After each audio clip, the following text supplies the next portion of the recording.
like a test that I fail, so depressed when I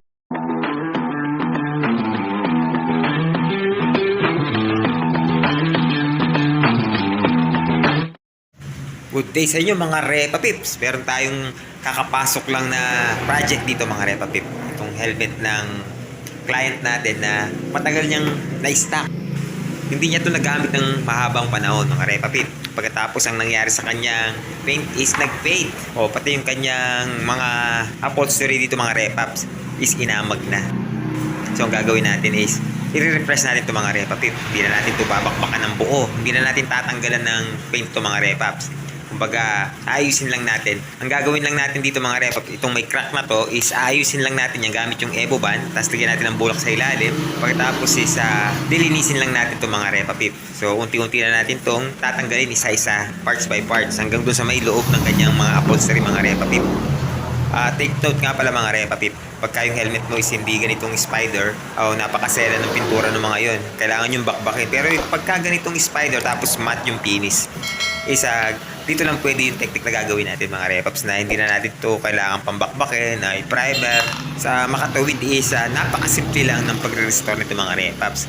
Basta tapusin yung video para makita nyo kung paano natin to i-refresh na maayos pag bumukha itong bago. Bali sa upholstery nga pala mga Repaps, hindi ko napapakita sa inyo dahil lalaban lang naman, iba-brush lang naman yun. So yung doon tayo magpo-focus dito sa paint niya mga Repaps, kung paano natin to i-restore. I-restore natin to nang hindi natin to ipa-primer, na hindi matatanggal yung kanyang mga logo dito mga Repa Pip, kasi sayang naman kung matatanggal. Pag mumukhay natin itong parang brand new uli mga Repa Pip.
Bali, after nating ma-dismantle lahat yung mga parts ng ating helmet mga Repa Pips, ganito yung gagawin natin. Unang-una mga Repaps, need lang natin natanggalin yung kanyang old na top coat clear dyan mga Repa Pips. Yung kanyang matte na top coat clear is kailangan lang natin liyahin o pasadaan ng papel de liya na 800 grit. Kung wala kayong 800 grit is pwede yung 1000 grit mga Repa. Pagtsagaan nyo lang natanggalin yung kanyang nalumang top coat clear. So kailangan walang matitira dyan mga Repa Pip So bali ganyan lang yung pinaka-technique yan mga Repa Pips. Pagkatapos niyan, natanggalan natin si top coat clear lang natin yan gamit yung ating urethane top coat clear.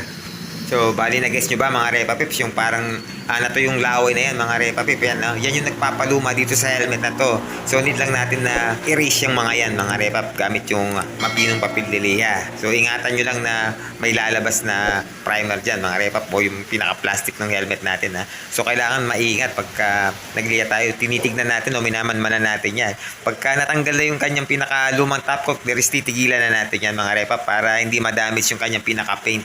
Kagaya nga na sinabi ko kanina, ulitin ko lang mga Repa Pips na pagka natanggal na natin yung old na top coat clear na yan mga Repa Pips, pwede na natin yan pasadahan ng top coat clear. Kung wala naman kayong compressor, is pwede naman yung nabibiling top coat clear ng Samurai Clear Coat mga Repa Pips.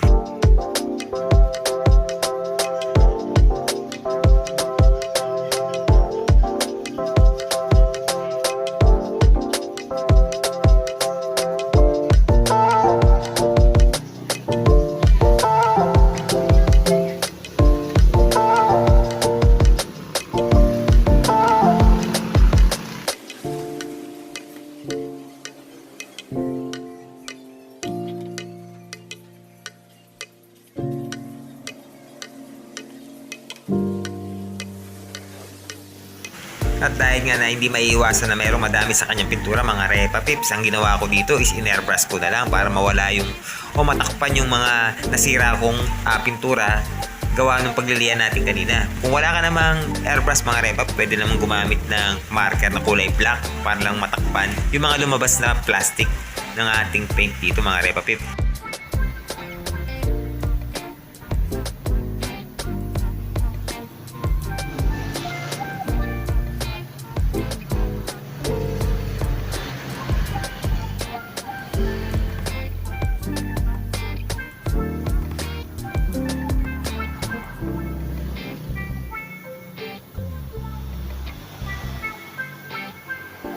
At pagkatapos is tinap coat ko na nga gamit yung ating spray gun dito mga Repa Pips. Bali, tatlong patong yung ginawa ko dito na full coats mga Repa. Kailangan may interval kayo dito pagka nag-top coat kayo para hindi manulo kasi napakahirap ng shape nito mga Repa Pips. Parang itlog siya mga Repa Pips. Maaaring may manulo dyan pagka napakapalagad. Kaya dapat is mag-interval tayo ng 10 to 15 minutes bago tayo mag-spray uli ng top coat clear.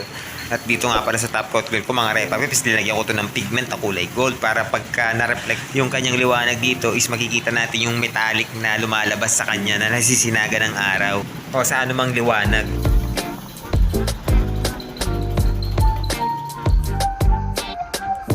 So, bali ganyan lang yung gagawin nyo dyan mga Repa Pips. So, napakadali lang, di ba? Pagka nasinagan to ng ilaw, makikita nyo is napakagandang tignan dahil meron tong metallic akong linagay mga Repa Pips sa kanyang top coat clear. So, ilawan natin. Try natin tong ilawan para makita natin yung reflection ng pigment na nilagay ko. Bali dito is try nating ilawan gamit lang yung cellphone mga Repa Pips. Yung kanyang flashlight dito is isisilaw natin. So yan mga Repa Pips, ganyan yung kanyang kinalabasan. So mas maganda to kaysa dun sa dating original na stock niya na matte. So napakaina lang kasi nung pagka top clear niya ng matte dito kaya nag-fade agad mga Repa. Pero ito hindi na to magpe-fade dahil linagyan na natin to ng urethane top clear na napakatibay mga Repa Pips. At higit sa lahat makikita nyo na yung kanyang mga logo dito is buhay na buhay pa rin mga Repa Pips. Hindi nasira yung mga ito mga Repa Pips. Ayan, no? So parang stock pa rin.